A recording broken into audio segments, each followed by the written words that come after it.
ntago buzaca ngo byikorewe uzakora urugendo rujya gushaka ushake passport ushake visa hanyuma n'Imana ibwiye umusore ngo nzagukorera ubukwe azajya gutereta cyane rwose. Rero Imana ikorana n'abagize gute n'abamuvinga. Rero iyo umuntu akomeje gukora move mu by'Imana Imana iramushoboza nukuri. Rero tugarutse kuri iki kintu cy'umuhamagaro, reka twibutse abantu kandi nanone ko umuhamagaro, iyi mihamagaro nubwo aba bantu bose bitwa ngo barahamagawe, yego ariko iyi mihamagaro ntago ibamo imvune zimwe, ntabwo ari zimwe rwose. Yego, twibutse abantu badukurikiye ngo iyi Imana yaguhamagaye irakushoboza, irakurwanirira. Niyo mpamvu uzasanga abantu benshi bacerejwe na bisi idahari. Nibyo. Hari umwuka w'ubuyobe wateye.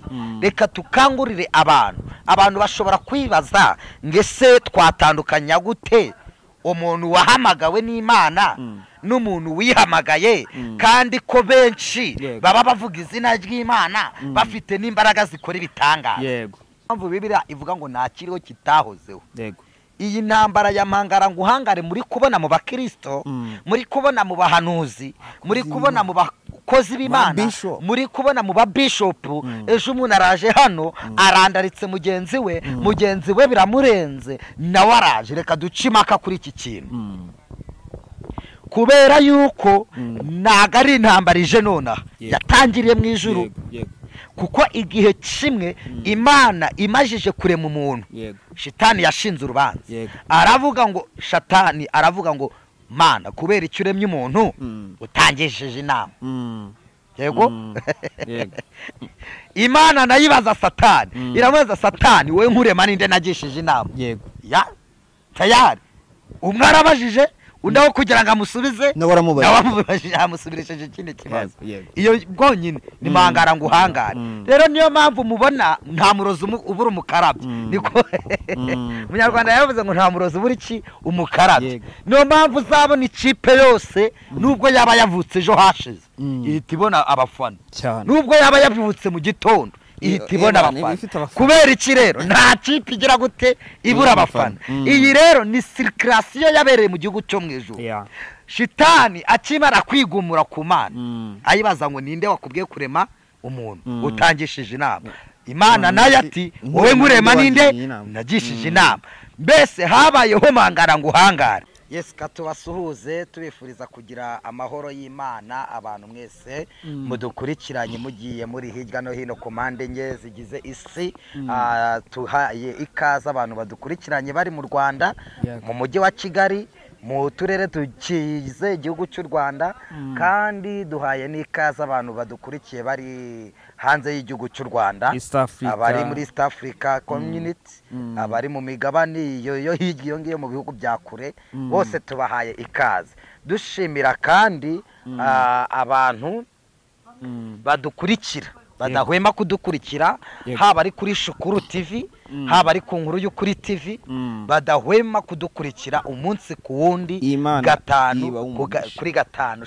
Reka tubabwire ngo Imana ibaho umugisha. Kandi nanone by'umwihariko umuntu wamaze gukora subscribe, kabisa umuntu ukora like, hari abantu baba badukurikirana twa uploading ibiganiro tayari cyane, baba bari abambere, abantu bagacira, abantu batuva commentinga. Yego, abo bantu bose rero turabashimiye. Nkuko mutubona rero hano kuri kamera, uyu yewe nitwa Mfashwa nayo Isaac, uyu Emmanuel, uyu yitwa Shukuru Emmanuel. Nyuma ya kamera hari yo Rukundo ndetse n'abandi bavandimwe. Imana ibaduhera umugisha. Nibyo rwose, kubera ko baba bitanze bikomeye cyane. Yego, uyu munsi rero turagarutse mu kiganiro cyacu, ikiganiro bita Kanguka. Ikiganiro bita Kanguka. Yego, abantu bakutu ni ikiganiro gishishikariza abantu gukanguka. Uyu munsi dufite ingingo rero Shukuru ngira ngo tuganireho, ingingo ivuga ngo umuhamagaro ni iki. Yego, umuhamagaro ntekereza ko imihamagaro iratandukanye. Hari umuhamagaro umuntu yihamagara, hari umuhamagaro umuntu ahamagarwa na rurema, hari n'umuhamagaro uhamagarwa na mwene se. Yego, rero turashaka kugira ngo duze gusobanukirwa iyi mihamagaro ni imihamagaro ikubiyemo ibintu byinshi yego ese shuko buriya wowe iyo urebye ubona ubundi umuhamagaro ni iki umuhamagaro w'ukuri ni uwe muhamagaro umuhamagaro njyewe navuga wenda ni umuntu umuhamagaro icyambere twavuze ko ari imihamagaro itandukanye umuhamagaro umuntu yihamagara ku giti cye umuntu akavuga ati gendi adapta muri iki kintu nisangamo kubera tarafite akavuga ati iki kintu ndagikura ndayishoboye mpaka kabisa akaba yanavuga ati gende mera mbeshye ko nahamagawe na runaka cyangwa nahamagawe n'Imana akaza akabishushanya kandi ibintu rwose bikemera bitewe na tara afite none akaba umuhamagaro Imana iguhamagara uwo muhamagaro wo ntago ari ibintu byo kugira ngo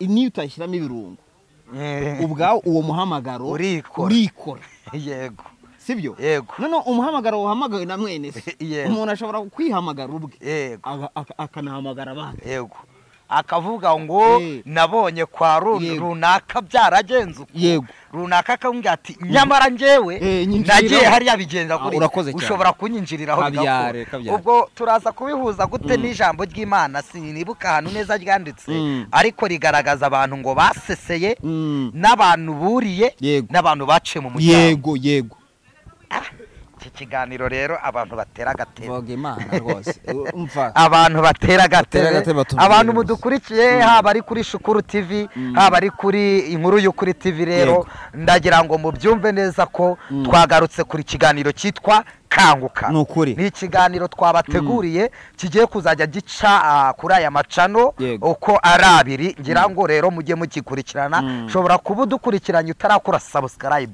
nyamuneka ntibigoye ntago bigoye rwose kandaho ukore subscribe hanyuma kugira ngo ujye ubona notification uko babyita ye nago nize muze ko ni notification yego ujye ubona notification ikumenyesha yuko Kanguka isohotse yego hanyuma tugiye kugaruka ku kintu cyitwa umuhamagaro nkuko twabibabwiye tubabwiye ku mihamagaro itatu itandukanye buriya shuku nk'umuhamagaro wowe wumva cyangwa se we wahamagawe nuwuhe muhamagaro kugira ngo nudukurikiye aze gusobanukirwa uwo muhamagaro wawe nanjye uwanjye nawe bimutere kumenya neza umuhamagaro afite urakoze cyane Imana iguhe umugisha ntabwo simfite uwampamagaye ntabwo nahamagawe na mwene data sinihamagaye icyakora nemera ko Imana yonyine yo mu gihugu cyo mwijuru ishobora kumpamagara mugende hano mu rugendo ngiye mfite hano nzamara hano ibyo yangeneye ko nzakora ibyagirira abantu umumaro bikawugira mu gihe cyanjye n'ibyo ngibyo nta bindi birungo nshaka gushyiramo ngo mvuge ngo nahamagaye na runaka ntabwo ari umuntu ukomeye ntabwo nta mbaraga nagiye gukura ahantu runaka ngo nzikure ngo mvuge ngo ngwenda ngo ubu ngubu ngo hari umuntu ngo wanyinjije ngo hari umuntu nafatiye icyitegererezo ngo nsanga oya Imana yo mu gihugu cyo mwijuru Imana yonyine niyo yaguhamagaye kandi tuzi yuko umuntu Imana ihamagaye iranamukomeza cyane yego abantu badukurikiye rero bamaze kumenya umuhamagaro wa Shukuru nanjye ntago ndi bujye kure y'umuhamagaro wanjye kuko umuhamagaro wanjye nanjye nahamagawe n'Imana reka dutangariza abadukurikiye rero iyi Imana yaguhamagaye iranagukomeza rero Shukuru hanza turi kubona abantu benshi bananiriwe mu rugendo yego aba bantu bahananiriwe mu rugendo twavuga yuko umuhamagaro wabo umeze gute ese birashoboka ko umuntu Imana yahamagaye yananirwa kumuha imbaraga zo gukomeza urugendo gisubiramo neza ni ukuvuga ngo dufite abantu benshi tubona bananiriwe mu rugendo kandi ibimenyetso by'umuntu wananiriwe mu rugendo birigaragaza iyo utangiye kujya mu matiku no gukora n'ibyangwa n'amaso y'Uwiteka no kuba ikibazo mu bantu wakabereye igisubizo tayari uba wananiwe none se uyu muntu aba yarahamagawe n'Imana muri iyi mihamagaro itatu uyu muntu aba afite uwuhe muhamagaro twatangiye tuvuga ngo umuntu Imana ihamagaye iramukomeza Imana iyo iguhamagaye iragukomeza nta muntu wahamagawe n'Imana unanirirwa mu nzu katurebe wenda nko muri Bibiliya umuntu wese wagiye uhamagarwa n'Imana reka dutanga urugero nko kuri Moses Mose yahamagawe n'Imana Imana ikazajya imuhishurira amabanga ari ku musozi Sinayi Mose yajyaga agirana connection ikomeye n'Imana Mose nubwo yari yarahamagawe n'Imana mu rugendo rwe akagira kwivovota yego nibyo umukristo uraho yego ariko Mose nubwo bagaragaza ngo yapfuye atageze i Kanani i Kanani cyari igihugu cy'isezerano ariko yari Kanani yo mwizi nyamara Kanani y'ijuru yarayibonye yego Kanani yo mwisi nayo yabonye ariko iyo mwijuru yarayibonye yego nta no kubishidikanya hanyuma tugaruke kuri uyu muntu uyu muntu wamaze kunanirirwa muri ino si abo yakabereye igisubizo nyamara nubwo Mose we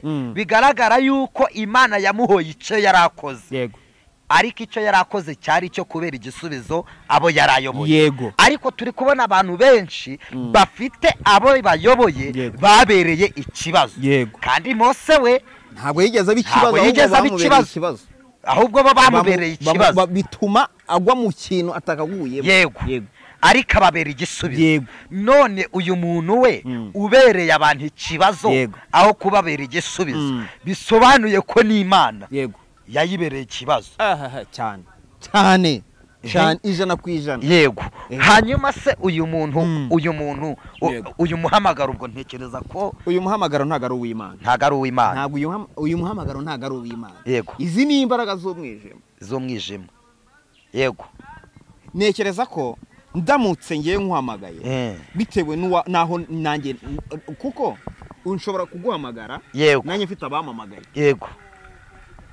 yego kuko izi mbaraga zifite aba agent ushobora kuba umu agent ukanyinjiriraho yego nawe hari abandi bazakwinjiriraho iyo uwaduhamagaye twese iyo uwo dukorera twese ananirwa natwe imbaraga zirashira zirakama kandi rega kuza kwa Kristo yego kurimo kuraza ibimenyetso birahari biragaragara uyu muntu rero ntabwo yahamagawe n'Imana uyu muntu yahamagawe n'Imana abaye yarahamagawe n'Imana Imana yamuranda yamuha imbaraga kubera ko yaravuze ngo ninjye Uwiteka ugufasha ukuboko nkakuneshereza nawe ngo nzakujya imbere reka twibutse abantu badukurikiye tubabwire ngo Imana ikorana n'abamuvinga yego niba ijambo rivuga ngo nzakujya imbere yego ntago yavuze ngo nzakuryama imbere oya yego nta nubwo yavuze ngo nzakwicara imbere ntago yavuze ngo nzagupfukama imbere ntago yavuze ngo nzakusutama imbere yaravuze ngo nzakujya imbere kabiri irongera yavuga ngo nzagendera muri mwe ntago buzaca ngo byikore uzakora urugendo rujya gushaka ushake passport ushake visa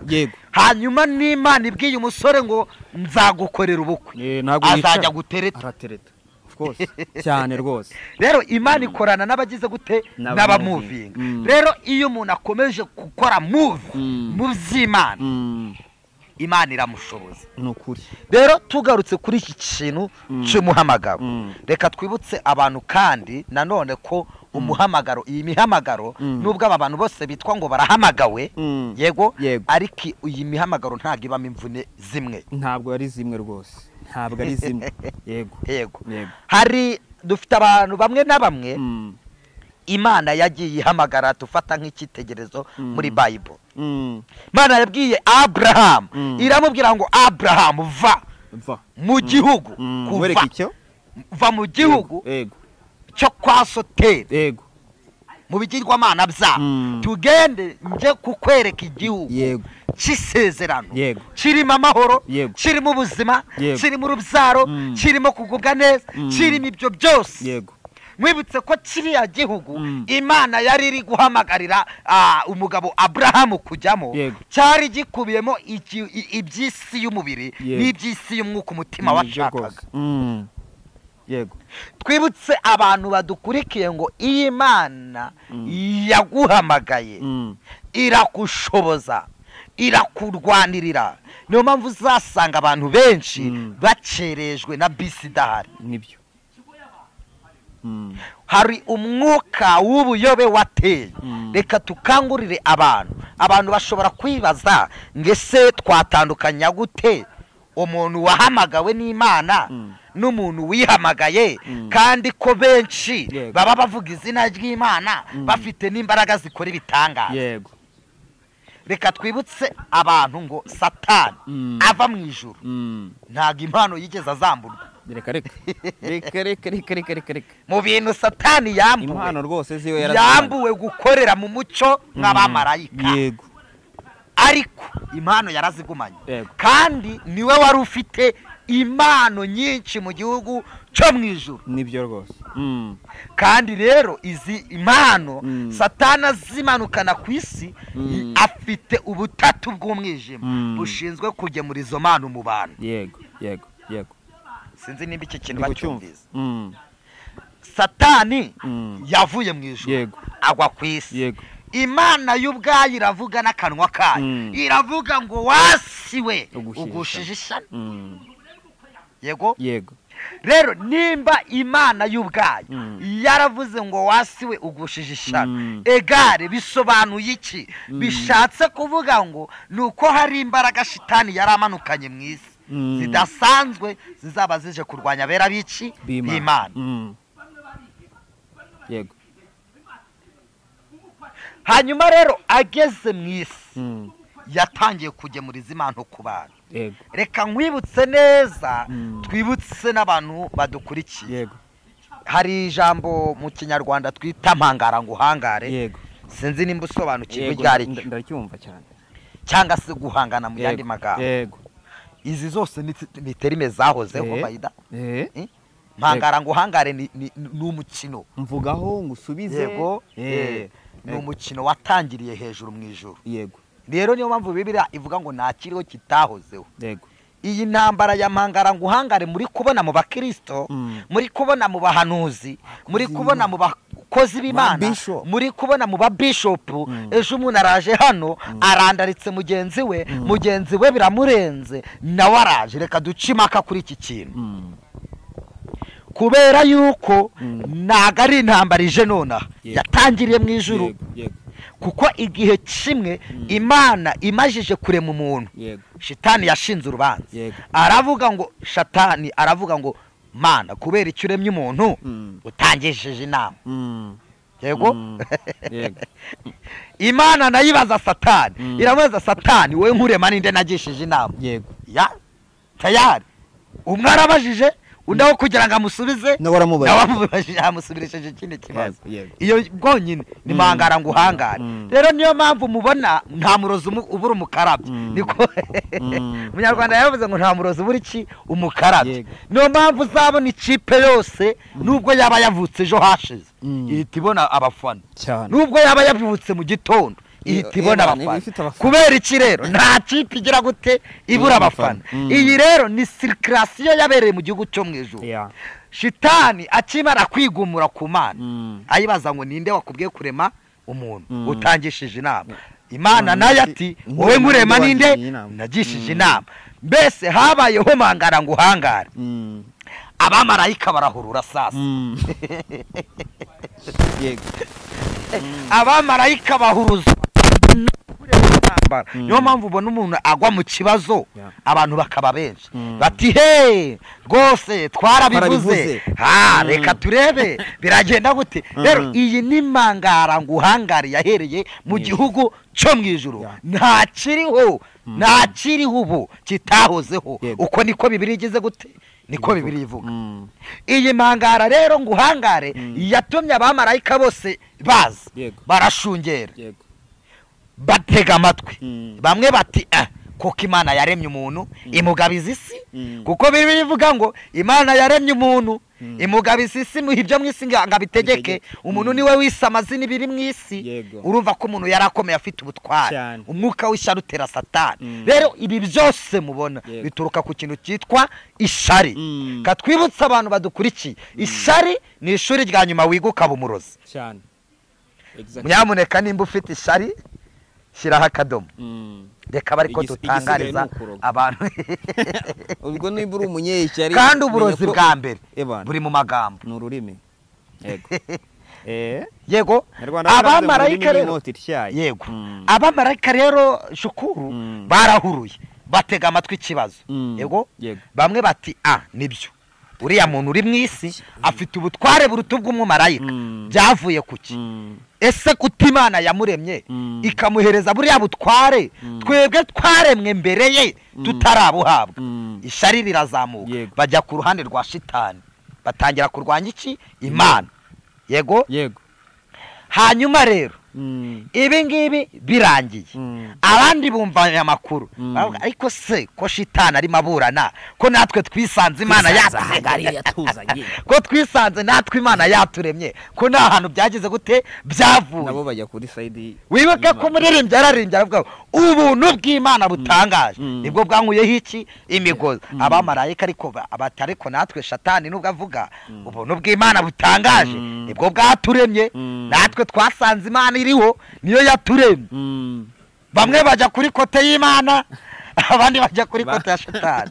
niyo mpamvu uzasanga nta murozi ubura umukarabya nta kipe ibura amafana reka ngutangarize ngo niyo mpamvu ugwa mu kibazo ukabona abagufana n'abakurwanya kandi babandi bagufana bakakwakiserera kugomeza kuko utitekerezaho bagatuma utitekerezaho ngo wibuke ikibi wakoze yego niyo mpamvu rero dutangariza abantu nugwa mu kibazo ukabona abantu barahuruye wikumva ko byacitse mwikumva ko byacitse mwikumva ko byacitse nimangara ngo hangare yahozeho kuva na kera rero nico cyatumye iki byimemeza nibasoma Bibiliya nico cyatumye bese Imana irebye ibona bamwe barigumuye bagiye ku ruhanga rwa shitani Imana ati kabiri gatatu mu rugo rw'umugabo nagasuzuguro nta bihanga bibiri mu nkono nago ibwira shatani rero shatani twese nago twaba mu ijuru dutegeka dufite ubutware bumwe are manuka wibutse rero niyo mpamvu shitani amanuka za mwisi nago yaje wenyine niko Bibiliya ivuga nago yamanutse wenyine ahubwo yamanukanye n'abambari biwe bari bamugaragiye babandi bakomeje kugira gute bahita bamanuka shitani rero ageze mwisi ubundi tumenyereye ubutatu bwera Imana Data Umwana n'Umwuka Wera ubuso butatu bwera ariko hari ubundi butatu bw'umwijima abantu batazi shitani amaze kugera ku isi kubera ko Imana yari ivuze ijambo rikomeye iravuga ngo wasiwugushije isano nuko shitani yari amanukanye ubutware ashaka kwiyambaza no gukora yego kugira ngo agabane agire umugabane ushitse nk'uw'Imana Imana ibyitegereje ihita imenya ko shitani amanukanye ibindi bibaraga bidasanzwe bizakora nk'imbaraga z'Imana ihita ivuga ngo wasiwe ugushije ishyano ibi bintu bimaze kubaho shitani yaratekereje agerageza kwisanisha n'Imana niyo mpamvu uzabona abakozi b'Imana ariko bakorana n'imbaraga z'umwijima bagerageza kwiyoberanya bakabikora mu ishusho y'umwana w'intama w'Imana sinzi rero nimba abantu badukurikiye bari kubyumva ariko niba byumva baraza kudubwira mu makomenti muze kudusobanurira yego shitani rero yahise akora iki yaricaye arabanza areba plani yo mwijuru ipanze iti iyi plani yo mwijuru igize gute ipanze iti ayishurirwa ko hari ubutatu bwera Imana Data Umwana n'Umwuka Wera aho gati nanjye ngiye gukora ubutatu bw'umwijima ifata icyo bita abamedi n'abapere ibashira mu kirere ifata icyo bita abadayimoni ibashira ku isi shitani nawe aramanuka gikuzimu ubwo se ubutatu bw'umwijima se kabisa rero password ya shitani igira iti Shatani aravuga ngo uyu muntu niwe wenyine ubashije kumbuza ibyiza byo mu gihugu cyo mwijuru nangarise umuntu dukurikiye ni wowe watumye shitani ava mu ijuru wamubujije ibyiza byo mu ijuru niyo mpamvu ahora kurwanya kugira ngo utazajyayo kugira ngo utazabijyaho rero wowe dukurikiye ambara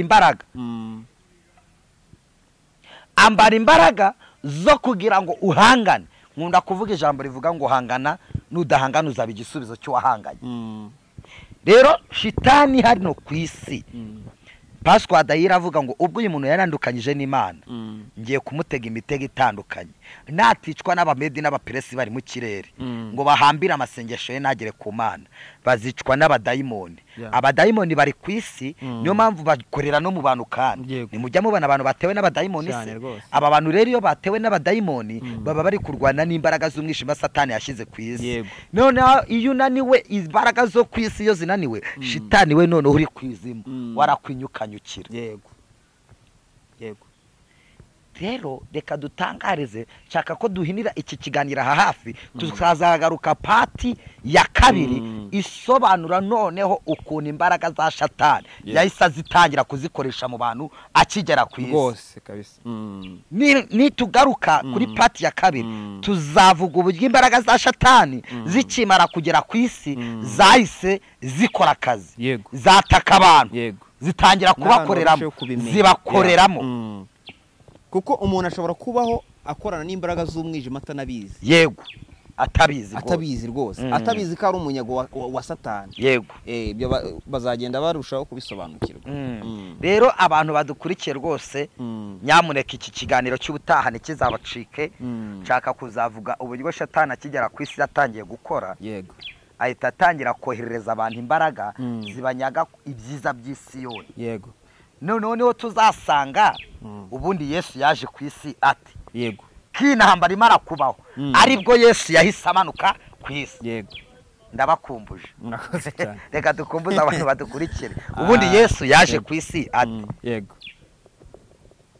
nicyo tuzahita tureba. Nicyo tuzareba. Yego dushimire rero abantu bari badukurikiye abantu tubakomboza gukora subscribe kugira ngo ikiganiro cya kabiri nikizabacike kandi Imana ibaha umugisha. Sinzi niba hari ikindi warenzaho. Imana ibaha umugisha kandi nawe mukozi w'Imana Imana iguha umugisha. Nakubwira ngo Imana izaguhe kujya mu gihugu cyo mwijuru. Amen amen.